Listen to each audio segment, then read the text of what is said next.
E eu entrei numa outra. Ó,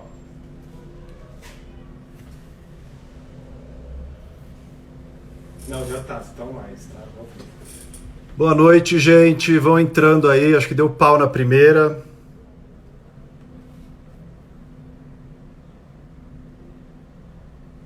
Aqui, Rita já botou hora. Boa noite, todas, todos, todes. Sem dar risada de mim, porque eu não sei mexer nisso aqui direito. E aí, Rita? Oi, Renan! Que bom você por aqui te receber. Que saudade. Pronto, pronto. É interurbano, né? Tá ruim a internet, meu. Eu comprei um cartão telefônico aqui, mas não, a Vivo não tá entregando, viu?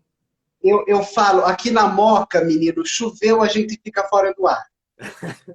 A Vila Matilde, que eu saí da Zona Leste, é igual, hein, da Moca. Inclusive, um beijo para Glória Groove, que depois ela vai ver. Ai, que ótimo. Bom demais te receber, Rita. Obrigado por ter topado esse bate-papo nosso aqui. Ô, Renan, você pode me chamar para jogar peteca, que eu topo qualquer coisa. Ai, vamos, eu tô Aliás, precisando fazer alguma coisa de exercício físico. Não tô conseguindo fazer nada, meu. não, eu também, você esquece, não tá rolando. O dia que os dias que eu consigo fazer alguma coisa, eu tenho feito alongamento, yoga, Ah, essas eu tô coisas assim, mas nessa também. Coisa da idade, né? Da nossa idade já, né, Rita? é, aliás, antes da gente começar, enquanto a moçada está chegando, que eu estou vendo que estamos só em 1.000 pessoas online, essa live aqui é para eu fingir que a gente nunca foi casado? Não, você pode contar a nossa história também. Tá, tá. Só a Que parte boa, né? Conta a parte boa. e a terapia está em dia, você já superou o término e tudo. Já, tô bem. Sobrevivi. O problema é que veio a quarentena agora, mas de resto, tamo bem. Então vamos começar mandando beijo para Dona Ivone. Dona Ivone, um beijo, tá? Você tá de parabéns sempre. Criou muito bem esse menino. Ela tá ali, ela Ai, mandou até um kkk, minha mãe ali. vamos dar início? Vamos sim, Rita. Obrigado por ter topado. Vou fazer só uma introduçãozinha aqui desse papo nosso, que nós pensamos com esse título Por quê e do que nos orgulhamos. Porque maio marca um mês importante para a nossa comunidade LGBT, né? Um mês internacional, enfim, tem o Dia Internacional de Combate à LGBTfobia, e junho é justamente o mês do orgulho LGBT, que é um Sim. mês super importante historicamente, e acho que a gente, para falar um pouco desse orgulho, né, eu acho que a gente enfrenta às vezes, né, ainda mais nesses tempos meio estranhos, aparecem essas propostas meio doidas, até que vão vir já já em junho, porque sempre começa assim o mês de junho, ainda mais nesse momento, que é por que não tem o Dia do Orgulho Hétero, né? Que é a versão topzera de querer ter o Dia do Orgulho. É. E Aí que. já vai comentar que porque hétero não é assassinado, a facada, não toma lampadada, não é expulso de casa, não é proibido de doar sangue, não tem uma luta histórica para poder viver, usar banheiro. Então é só por isso, tá? Mas assim que vocês começarem a ser perseguidos, a gente faz um dia do orgulho hétero para vocês. Quando Mas, ó, vocês vão sofrerem desse jeito, né? mas vocês vão ter que resistir, vocês vão ter que passar pelo Império Romano, pela Santa Inquisição, pela Idade Média, vocês vão ter que passar pelo Iluminismo, vocês vão ter que passar pela ascensão nazifascista na Europa, vocês vão ter que passar pelo Institut von Sexualwissenschaft, sendo queimado na Alemanha, tendo a biblioteca queimada. Aí depois a gente pode conversar sobre o Dia do Orgulho de Podemos vocês. reservar algumas horas de orgulho depois disso, né? Se Mas passarem. é só resistir aí uns 2 ou 3 mil anos que a gente conversa. E é importante dizer isso, porque às vezes precisa dizer o óbvio, né? A gente está num tempo que é preciso dizer, por exemplo, que para tomar um remédio é um médico que tem que indicar, não é um capitão reformado do Exército. E é importante, eu acho, você chamar atenção para isso, porque orgulho, ela é uma palavra que pressupõe uma luta por detrás disso, né? Não dá para ter orgulho de privilégio. Então, não dá para ter o dia da consciência branca, não dá para ter o dia do orgulho hétero, né? Porque nós, como brancos, já temos um privilégio de uma estrutura, não dá para a gente celebrar a opressão que nos favorece, né? Isso é muito cínico e perverso. Exato, né? Apesar da pessoa que está agora à frente do Instituto Palmares querer homenagear a Princesa Isabel, né? Então, a gente está numa época em que a roda da história está girando para trás e todo o esforço de pará-la e fazê-la girar para frente é válido, né? Então, como você disse, a gente está num tempo em que falar obviedades se tornou necessário. Então, a gente, infelizmente, precisa pautar o debate lá por baixo, assim, começar bem do início, e você disse uma coisa, né, sobre o que a palavra orgulho pressupõe, e eu sou professora de inglês, durante muito tempo da minha vida dei aula de inglês, já vi inclusive alunas aqui na nossa live, e uma coisa que eu sempre conto para as minhas alunas, e quem está chegando agora vale contar também que eu fui aluna de professor Renan, mas uma coisa que eu sempre falava para os meus alunos é quando a gente está estudando coletivos na língua inglesa, a língua inglesa ela tem esse mecanismo muito sofisticado, né, de que aqui no português a gente cria coletivos com palavras novas, né? Então a gente fala matilha, alcateia, cardume, e no inglês são diferentes, né? As palavras são palavras que já fazem parte da língua.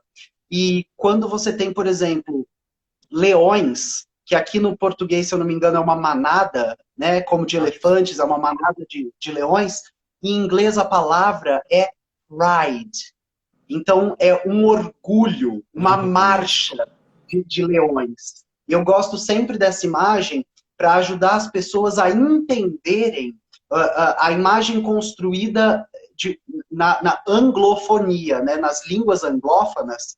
O pride é sobre uma manada, é sobre uma marcha. E é sobre, claro, luta, né? Confronto, conflito, resistência, etc. Exato, que é uma história, né? E por isso que a história é tão importante. E esse trabalho que você faz é tão fundamental de comunicação e de divulgação e de conseguir levar esses debates para um público amplo, assim, porque, no fundo, tem duas dimensões para mim desse orgulho. Acho que uma dimensão é uma dimensão individual, né? Eu acho que quem é LGBT sabe o que é orgulhar-se da sua identidade, de ser o que se é. Sim.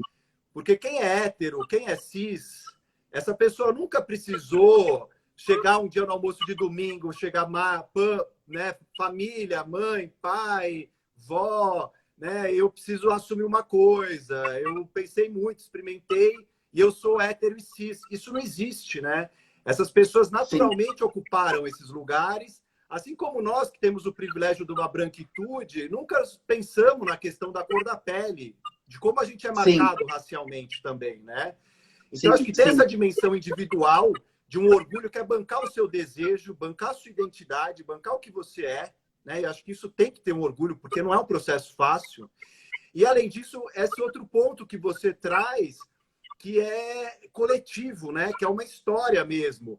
A gente teve que lutar contra todos esses processos históricos aí de estigmatização, de marginalização, de violência, e pegar essa vergonha que nos impingiram, né? Porque quem nos nomeou foi o poder heteronormativo, né? Uma estrutura que nos colocou nesse lugar, como se fosse a exceção, como se fosse o nomeado, né? E que se a gente fosse o particular e o universal é o ser o normal, né? E aí é pegar essa vergonha, esse estigma e transformar num orgulho. Eu acho isso uma das coisas mais lindas da luta LGBT. Aliás, já deixar de recomendação para quem estiver nos assistindo, quem for assistir essa live posteriormente, um texto seminal dos anos 90, se eu não me engano ele é de 95, do Katz, que é K-A-T-Z, que é a invenção ou a criação, eu não me lembro agora, da heterossexualidade. Mas depois você pode... Você lembra o nome exato do texto? É a invenção da heterossexualidade. Então, é super importante a gente fazer esse estudo. E eu vou só me ajeitar aqui no sofá, Renan, menina, que eu tô... Fica à vontade. Você tá usando saia ou você tá pelada para baixo da cintura? Depois a gente conversa. Ah, tá bom. Mas é super importante, por exemplo, de ajudar as pessoas a chegarem nesse lugar do entendimento, de que é um processo que é um pouco contar a história do poder, né? O Walter Benjamin tem um texto também muito famoso, que são as teses sobre a história, Uhum. na qual o Walter Benjamin vai falar que o trabalho do historiador, o trabalho da história, é escovar a narrativa a contrapelo, E para ver essa o que imagem é pula. maravilhosa, né? Exato, exato. Então, quando a gente pega a história e a escova a contrapelo, coisas pulam.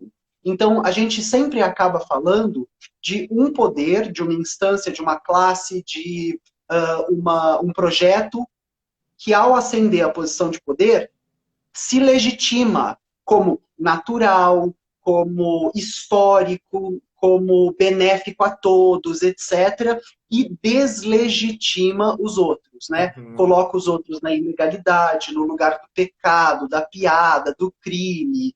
E quando a gente se une, né, para celebrar e para falar sobre os nossos enfrentamentos, para falar sobre orgulho, o que a gente está fazendo, de certa forma, é uma luta pela memória. Hoje, inclusive, eu quando estava, logo que de manhã, assim, estava preparando, eu gravei o tempero hoje, por isso estou montada, Uhum. e eu fiz um post nos stories falando sobre isso, né, de que à medida que a gente vai se afastando do acontecimento, a gente tem que manter em mente a luta pela memória do acontecimento.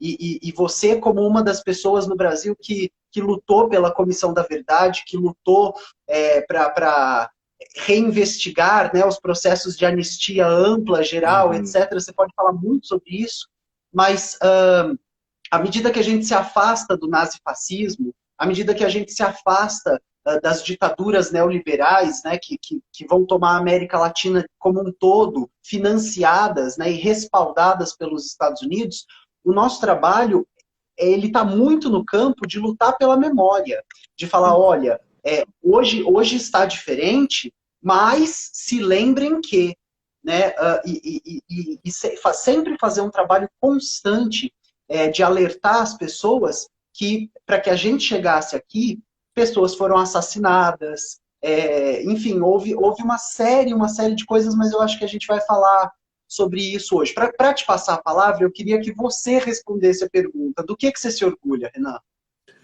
Eu me orgulho exatamente dessa trajetória de lutas. Assim, eu acho que voltar para essa história, que é uma história pessoal, né? Eu também sempre tive um engajamento político e acho isso fundamental, né? Que não é só ser LGBT. O nosso sonho não é um mundo de LGBT felizes num vale colorido com arco-íris Claro, e com claro. baladas, topzeira e só isso. Não é uma pauta identitária. Exatamente. A gente pode voltar depois um pouco mais a isso, mas é uma questão estrutural, né? A gente não vai ter direito LGBT, não vai ter reconhecimento, não vai ter valorização de ser quem a gente é e essa liberdade que é tão fundamental se a gente não tiver uma democracia, se a gente não garantir o mínimo de justiça social, de igualdade econômica, de oportunidades, né? De combate às injustiças, sejam elas culturais, simbólicas, sejam estruturais, no sentido econômico, enfim. Então, eu acho que eu tenho muito orgulho desse processo, dessa luta que você estava chamando a atenção, não porque tenho me dedicado a estudos nesses últimos anos, né, na minha tese de doutorado e outras coisas, de projetos específicos para a comunidade LGBT, porque eu acho que a nossa memória, é o que você disse, nos conta como era e como a vida pode ser e como ela pode vir a ser ainda. Né? Mostra como a gente está nesse devir, nesse processo, e que nada, a nossa condição é de uma precariedade. Né? Não é a democracia, ela não está dada pela lei da natureza, não está inscrita na lei da natureza, na biologia, assim como as nossas Muito, identidades. Né? muito pelo contrário, né? O que está escrito na lei da natureza é a adaptação, é o mais forte sobrevivendo, é o encerramento de possibilidades, etc.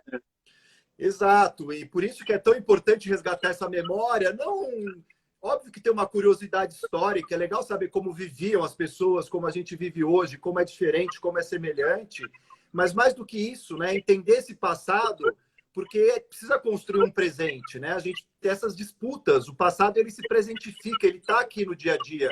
É só da maneira Sim. como o Bolsonaro fala da ditadura, como os autoritários do Brasil de hoje, eles querem que menino veste azul, menina veste rosa, e eles querem um AI-5 para fechar os outros poderes. Essas coisas estão Sim. muito interligadas, né? Sim. E por isso que eu acho tão bacana aquele vídeo que você fez sobre Stonewall, que é um pouco para voltar nessa história nossa, né? Stonewall aparece como um momento, e por isso que junho é conhecido como esse dia do orgulho LGBT, porque vem desse mês de junho de 1969, quando lá nos Estados Unidos aconteceu, em Nova York, num bar, um bar que era um bar de pessoas LGBTs marginalizadas, pobres, negras, latinas, né, várias trans, começo dessa identidade trans, travesti mais afirmada, né, e que sofriam constante violência policial. E é curioso ver como um episódio de libertação ali, que vai se tornar um marco importante, ele, no fundo, vem de um processo de opressão, de privação desses direitos, que eu acho que você explora tão bem nesse vídeo, que seria legal você contar um pouco para o pessoal. Renan, eu vou falar, mas antes da gente começar, eu estou vendo aqui muitas pessoas falando sobre uma interferência no áudio. Só para perguntar para vocês, se vocês puderem fazer um comentário agora enquanto a gente está vendo. Enquanto eu estou falando, vocês estão tendo essa interferência ou era só quando o Renan? Porque se é só quando o Renan está falando, eu tenho que colocar fone, não é ele. Parece que é o meu. Vamos esperar ver se alguém... Ó, aqui tá ok. Gente, por favor, respondam a pergunta, só para a gente não perder tempo. Estão falando aqui tá normal, só o Renan. Renan, então eu acredito que o problema seja aqui. Eu vou colocar um fone de ouvido. Tá bom. Espera, sei lá, 6 segundos, eu tô com o fone aqui do lado. Espero sim.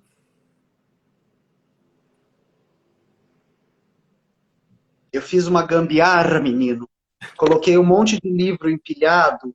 Eu tô nessa também, para ficar numa altura, para não ficar segurando o celular.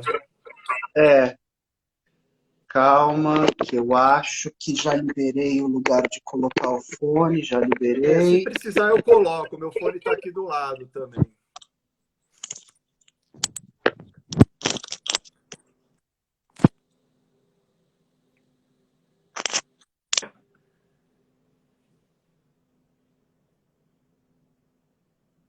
Fala comigo, Renan.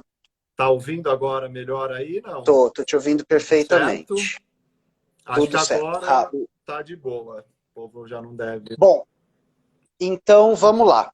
Antes da gente começar a falar um pouco sobre essa história que tá bem contadinha assim nesse vídeo que a gente fez, que tá com muitas, já tem mais de, sei lá, 50, 60 mil visualizações no canal, que foi o nosso último Mulheres Foda sobre a Marsha P. Johnson. Depois a gente vai acabar falando dela hoje, mas aqui tá a recomendação para quem ainda não assistiu, assistir esse vídeo. E antes de começar, lá no vídeo eu também indico esse artigo. É um artigo de opinião, né, um escrito curto do James Green para a revista Cult, chamado Nem Todos os Caminhos Levam a Stonewall. Né? Que é nessa edição aqui, ó. Exato. 246, que tem o nosso ex. Ai, que saudade. Saudades. Hoje eu tô na terapia por causa desse término. Mas então, o que acontece? E aí vale já que eu vou fazer uma vereda para chegar em Stonewall. Essa vereda que eu quero abrir é só falar para quem está nos assistindo que a luta LGBT, a pauta LGBT, ela é uma luta que a gente vai lutando à esquerda. Não importa o que esteja acontecendo, tá? Então, a gente tem que estar à esquerda do macartismo nos Estados Unidos. Durante a Guerra Fria, para vocês saberem, o macartismo é um fenômeno político americano em decorrência do senador McCarthy, que ficou no Senado dos Estados Unidos de 47 a 57, no período da Guerra Fria. E o macartismo, ele se parece muito com a história da mamadeira de piroca, do kit gay, porque, entre várias outras coisas, ele propunha uma política de costume saudosista do tempo norte-americano pré-Guerra Fria, né, ou pré-Segunda Guerra Mundial. Então, a gente esteve à esquerda de episódios históricos como o macartismo, mas a gente também foi obrigado a estar à esquerda na União Soviética, a gente também foi obrigado a estar à esquerda na Revolução em Cuba, né? Porque a gente vivia num mundo, eu ia falar heterocentrado, mas não é essa palavra. É num mundo homofóbico, patriarcal, machista, né? Para vocês terem uma ideia, o Karl Marx tem uma carta dele junto com Engels. E nessa carta, o Marx e o Engels, que são, né, as pedras fundadoras do que a gente vai entender por marxismo, eles acreditavam que a homossexualidade era um desvio pequeno burguês. Então, mais ou menos desde que o mundo é mundo, a gente precisa lutar pelo fato de que as nossas existências são nossas existências, né? E é uma luta muito, muito, muito antiga.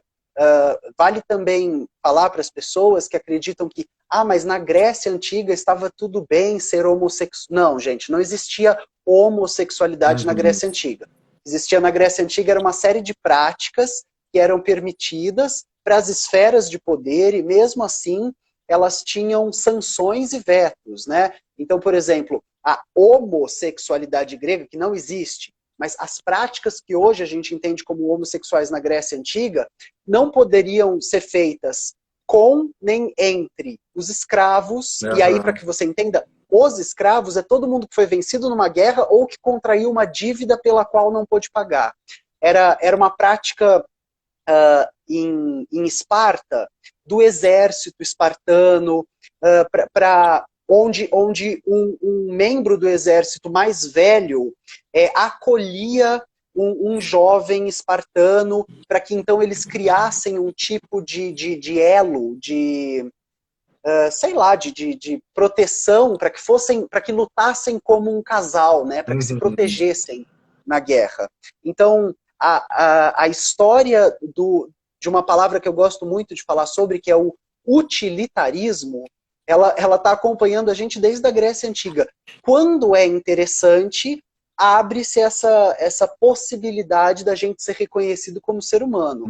Aqui no Brasil, a gente está passando pelo STF, tirando a proibição de homens homossexuais poderem doar sangue.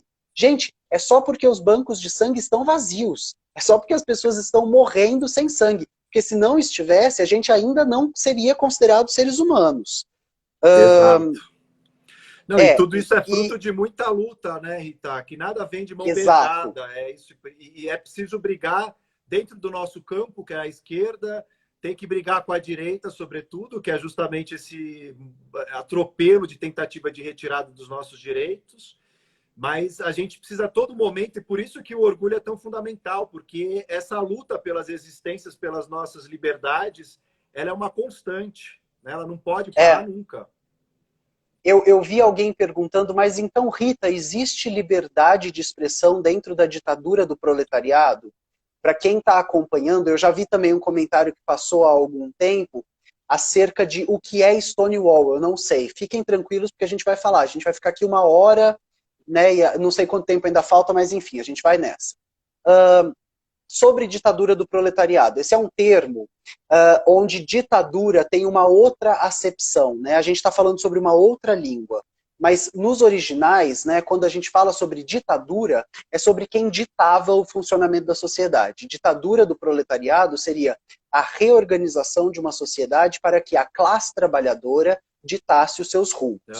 E aí haveria liberdade de expressão dentro da ditadura do proletariado? Vale lembrar que quando a Revolução Russa se dá em 1917, uma das primeiras medidas da Revolução Russa é descriminalização do aborto e descriminalização da homossexualidade. Sim. Então, essa é uma prova viva de que, sim, dentro da ditadura do proletariado haveria liberdade de expressão. Não, e só uma coisa, Rita, que é importante fala, que você meu traz. amor. A gente bate aqui, né, também no campo da esquerda, ou das esquerdas, no plural, mas é importante a gente reconhecer isso, que os primeiros casos, regimes políticos, os primeiros partidos que nos acolheram, né, com legitimidade, que deram reconhecimento às nossas demandas, às nossas existências da população LGBT, são setores da esquerda. Foi a social-democracia alemã, o SPD, do Magnus Hirschfeld, do instituto que você mencionou,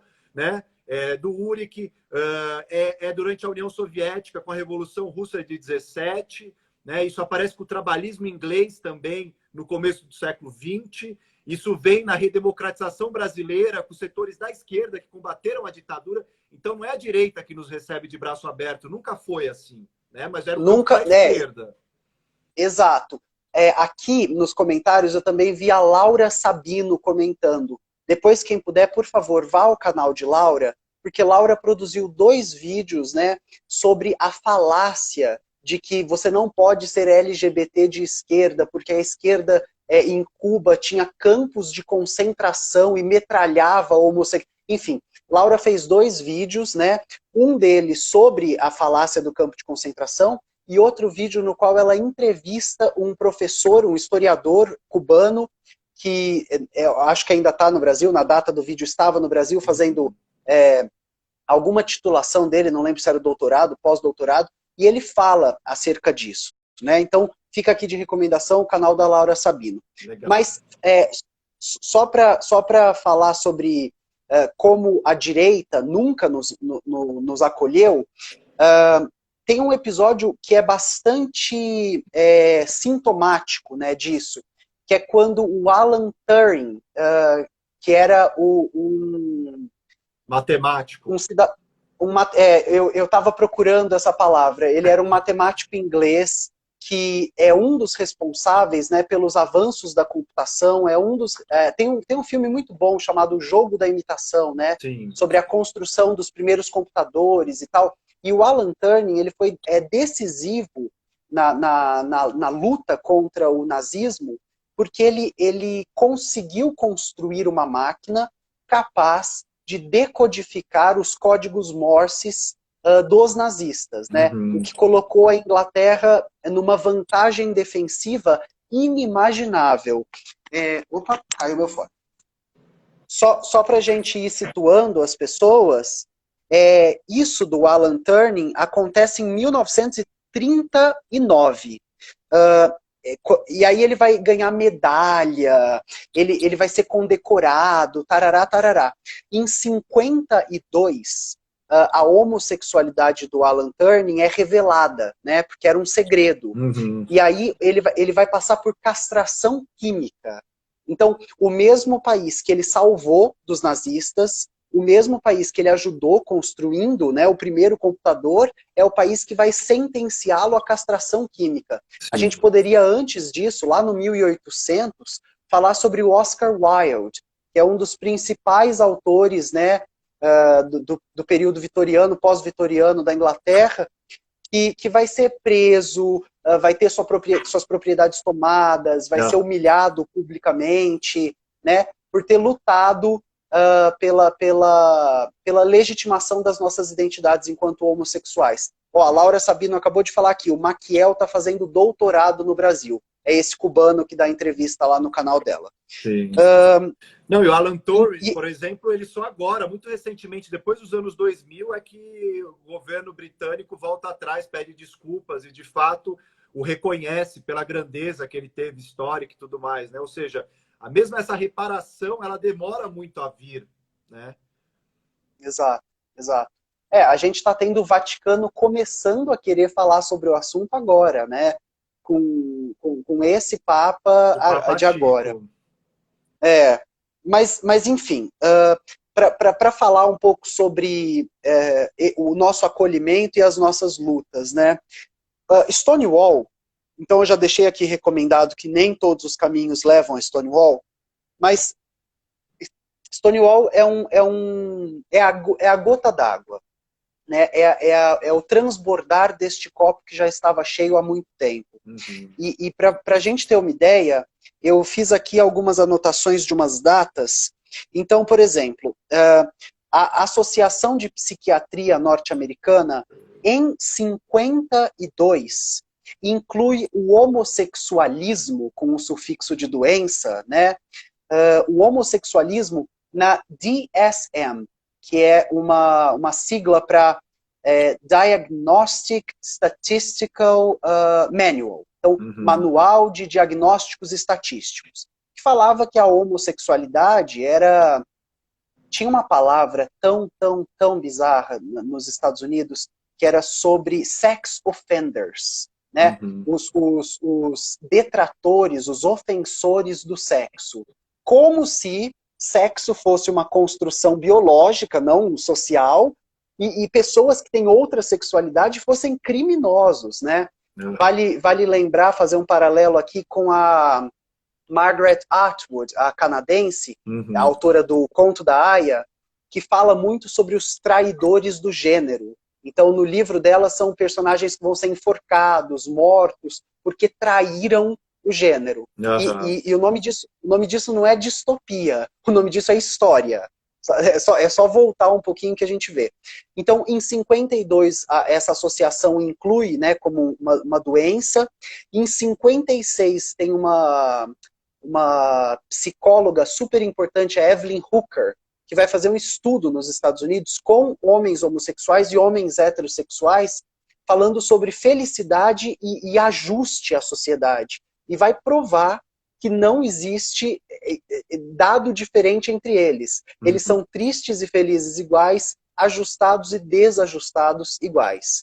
Ela vai virar até uma espécie de heroína e tal. Antes de 69, antes da gente começar a falar de Stonewall, então, vale lembrar que a gente já tinha o movimento Nostro Mundo, na Argentina, que é 67, e o Compton's Café, que foi uma cafeteria que teve um episódio parecido com o Stonewall em 66. Exato. Então, em São Francisco. Né? E tem um dado também, eu não sei se você chegou a ver um filme que está no Netflix, que está traduzido como Atrás da Estante, que é The Circus of Books, eu acho o nome. Do casal judaico que tinha uma livraria, né? Que lá eles conta para as um pessoas. episódio que eu não conheci em Los Angeles em 1961, de também um bar que havia uma frequência LGBT no bar e que a polícia também ia lá, sediava, praticava violências, e tem uma revolta contra essas violências em 61. Né? Ou seja, que reforça o que você está dizendo, que no fundo já estava germinando numa série de lugares essas revoltas com as leis anti-sodomia nos Estados Unidos, né, que criminalizavam nos anos 50, todos os estados norte-americanos tinham essas leis anti-sodomia. Sim. Né? E, além disso, essa violência policial nos bares, que eram os únicos lugares de encontro da população LGBT. Às vezes as pessoas não conseguem entender como era diferente do que é hoje, né? Que eram pouquíssimos lugares nas periferias, no lugar mais à margem, que era um submundo, era o gueto, né? Isso que era o gueto. E vale lembrar também que muitas vezes esses lugares ainda faziam um processo de espelhamento da estrutura. Então, se a gente está falando de um mundo que é machista, misógino, patriarcal, blá, blá, blá, racista, vale pensar também que Stonewall é muito próximo de 69, quando Stonewall se abre para as lésbicas, para as drag queens, para as transexuais, porque anteriormente a isso, Stonewall era um bar exclusivamente masculino, né? Sim. Então, a segregação e a opressão dentro da comunidade é um fato. É por isso que quando a gente fala de luta, de representatividade, de orgulho, e eu fiquei pensando quando você propôs o nome da nossa live, do que você se orgulha, a minha primeira coisa que veio na cabeça foram listas e listas de amigas minhas, travestis, mulheres trans, que são nomes muito importantes na intelectualidade brasileira, na academia, que são nomes importantes nas artes, né? Uhum. É como não pensar na Linda Quebrada, na Jupe do Bairro, Amanda Palha, a Mara Moira, enfim, eu poderia ficar aqui até amanhã. Na política, né? A Mônica Hilton, a Érica Malunguinho. A Erika Hilton enfim, e a Erika Malunguinho. que eu falei? Mônica Hilton, é. Não, eu tô bem louca, gente, perdão. Não, a Cine Lahari, a presidenta da BGLT, maravilhosa também. Sim. Tem muitas mulheres incríveis. E aí, a primeira coisa que eu me orgulho é isso, é de ver que hoje, sem sombra de dúvida, assim, tirando talvez, não quero causar frisson, a cusparada que o Jean Willis deu na cara do Bolsonaro, mas tirando esse episódio, as coisas que eu mais tenho orgulho são as minhas amigas trans e travestis e ver o que elas fazem, sabe? Uhum. De como elas puxam o trem da história para frente. E eu fico lembrando do Marx, né, quando ele fala que a violência é a parteira da história. Sim. E de que essa frase ela carrega em si um significado gigantesco, né, de que a violência é a parteira da história, pensar também que as seções, né, os segmentos da sociedade mais violentados são os que normalmente dão a luz ao futuro, né? E essa imagem é muito... linda, é linda demais, né? E que bota o feminino no centro também, né? Porque, querendo ou não, Exato. o que estrutura esse mundo que é heteronormativo, no fundo, são esses papéis de gênero, né? É associar o homossexual ao feminino. Então, na homofobia, sim, no fundo, o que está por detrás dela, estrutura mesmo ela, eu estou cada vez mais convicto disso, é o patriarcado, no fundo, né? Esse lugar de submissão da mulher, do feminino, né? O primeiro xingamento que um menino gay na escola vai sofrer, quem não? Porque às vezes não tem nenhuma sexualidade definida, uma identidade, né? Uma orientação, mas que o menino, porque ele é afeminado, ele vai ser chamado de menininha, de viadinho, né? Ou seja, sim, é o tipo de bullying, sim, escolar mais clássico.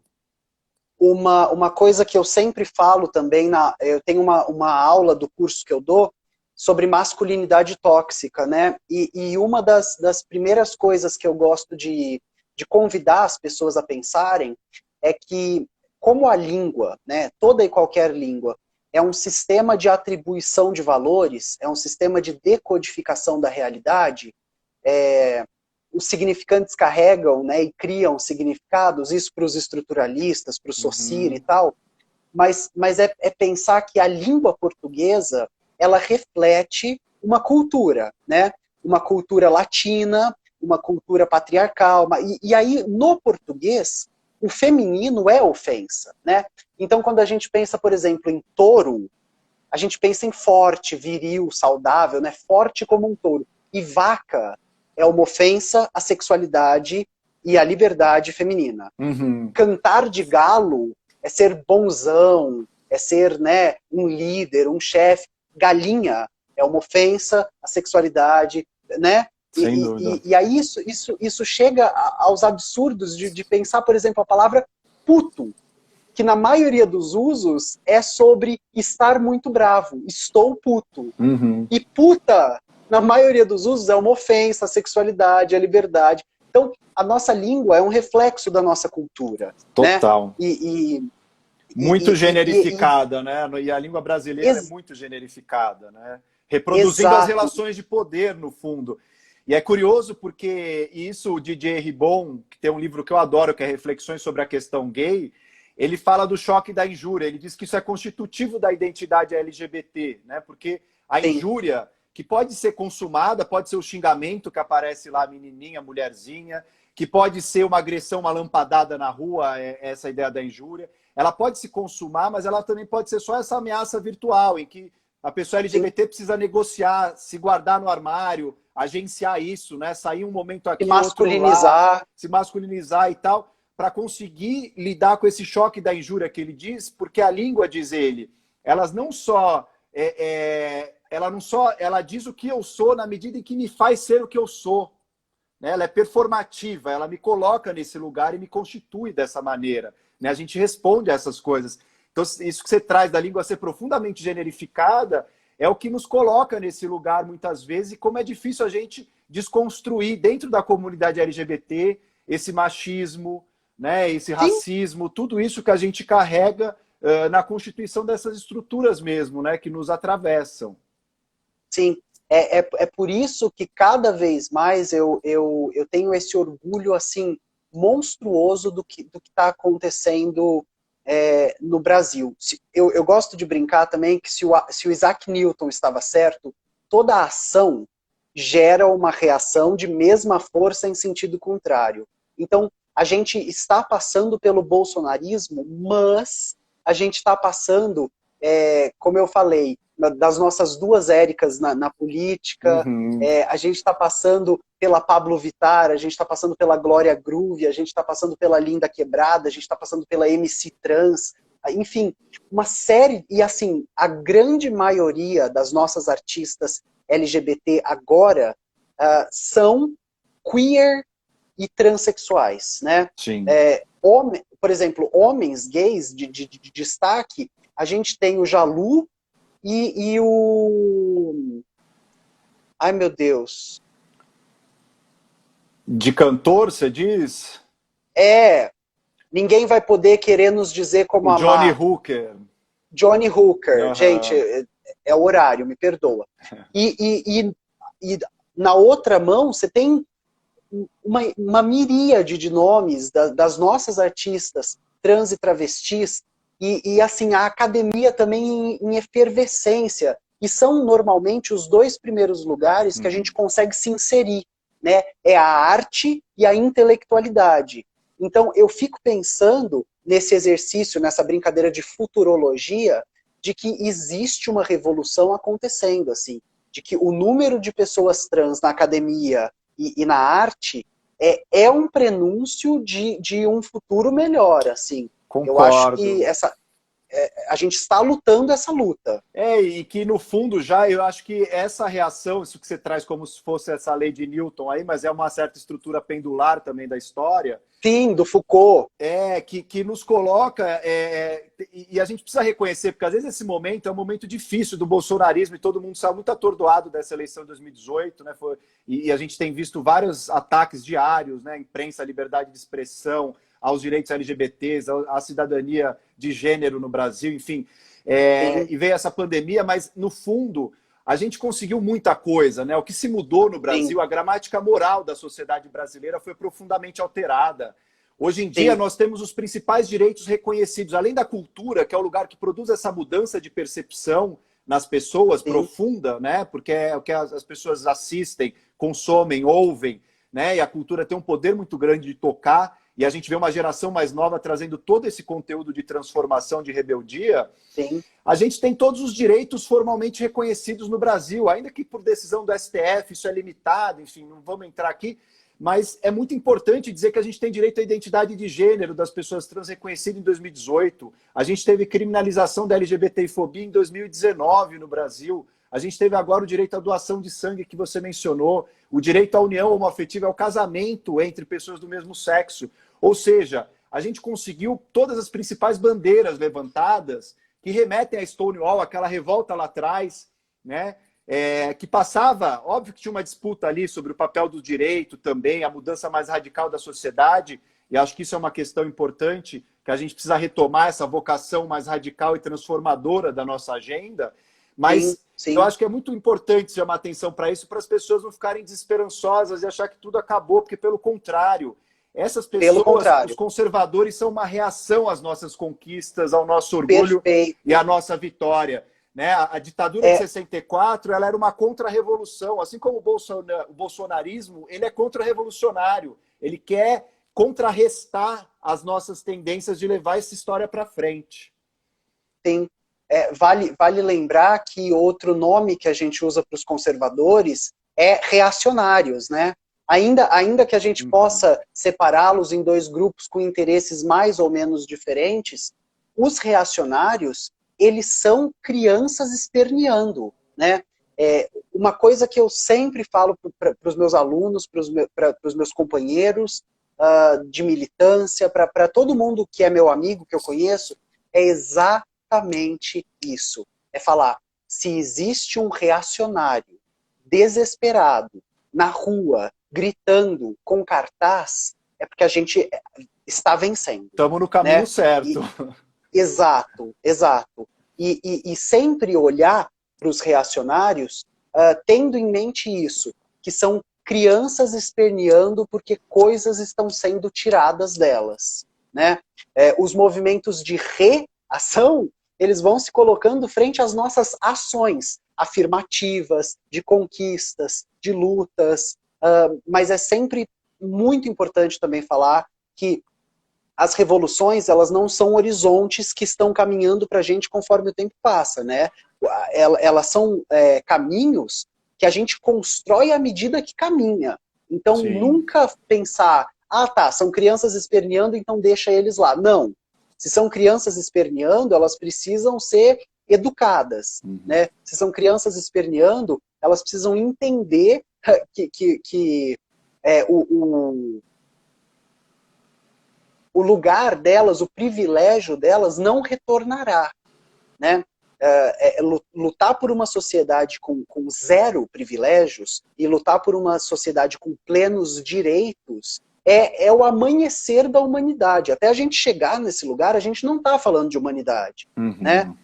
De novo, o Karl Marx, quando ele fala isso muito claramente, que enquanto a gente estiver numa sociedade de classes, né, uma sociedade estamentária e tal, a gente não está falando sobre história, a gente está falando sobre a pré-história da humanidade. Exato. Né? A humanidade começa quando acabarem os privilégios e a gente começar a falar sobre direito.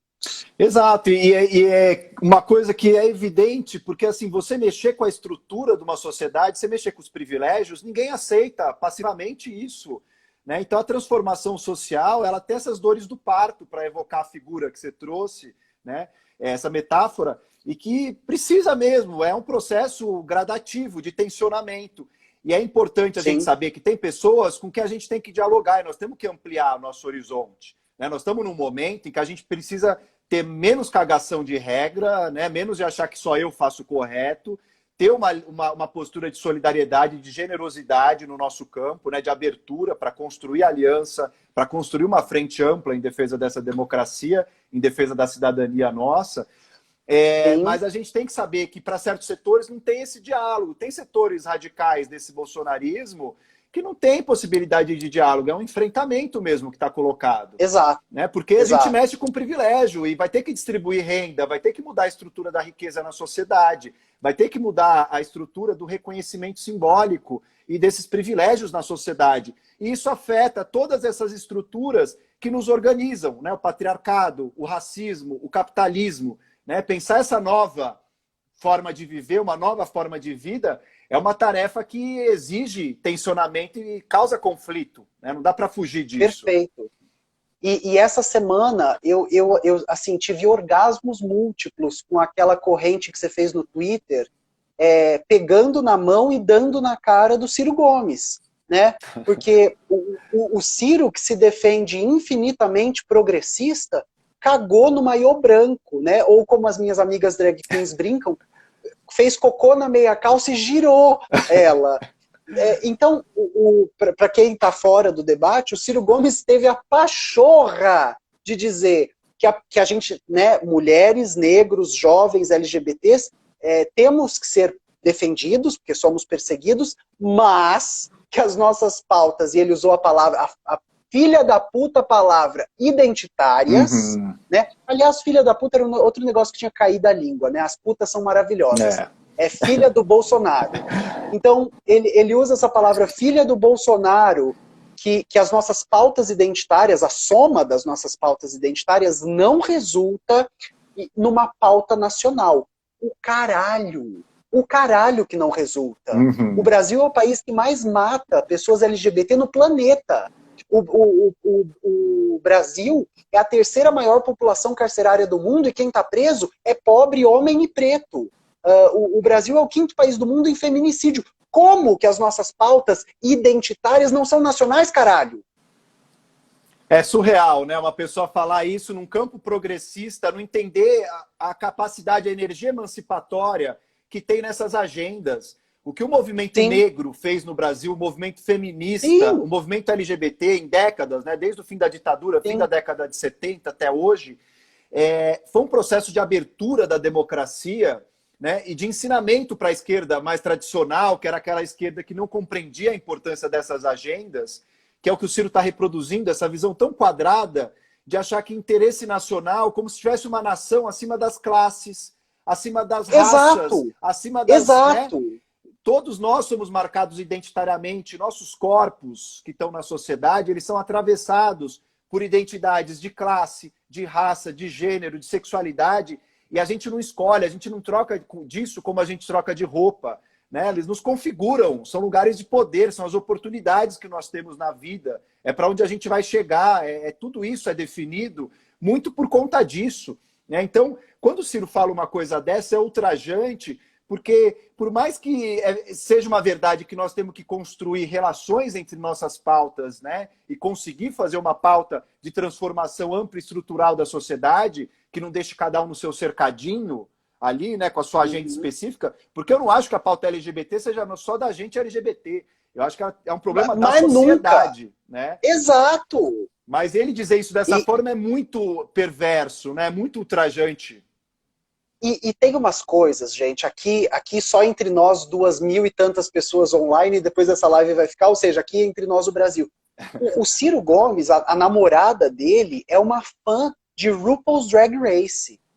A namorada do Ciro Gomes... Pois é, menina. Assim, não é como se ele tivesse alheio ao debate. Não está, não está. Uhum. Essa fala é um tipo de... E assim, né, vamos clarear para as pessoas que a gente está falando de uma pessoa que está na política há um quinquênio, né? Então, existe por trás dessa fala uma estratégia política de ganhar votos, né? Então, é como se o Ciro tentasse fazer não, tem que proteger sim, mas existe uma pauta nacional. Então, o que ele está tentando é abraçar o mundo com a perna, é conseguir votos conservadores, né? E ao mesmo tempo se manter como um aliado. E é nessas horas que a gente precisa falar, o caralho, Exato. Eita, pera, epa, bicha não! Né? Não vai negociar as nossas existências, isso não tem jeito. Sim! Você quer dialogar, Sim, e todo nós mundo... temos que dialogar com o público conservador, isso é verdade. Agora, não é retirando a legitimidade das existências, porque isso não é um programa político que assim, eu vou construir essa usina daqui a 10 anos em um determinado lugar. A gente está falando de existências das pessoas. Sim. Quando a gente fala de raça, quando a gente fala de gênero, de sexualidade, é o que você disse, né? É letalidade, é violência. A violência que organiza essas relações. Né? Então, para um projeto emancipatório, não dá para colocar isso de escanteio. O David Miranda está aqui na nossa live, acabou de mandar uma mensagem. Que legal. Pois é, menina, eu tô lendo aqui só gente bacana, um monte de amiga, um beijo todo mundo. Dá vontade de fazer uma rave, né, Rita? A gente ficar 24 horas direto aqui. Fazer um Quinalha Palusa.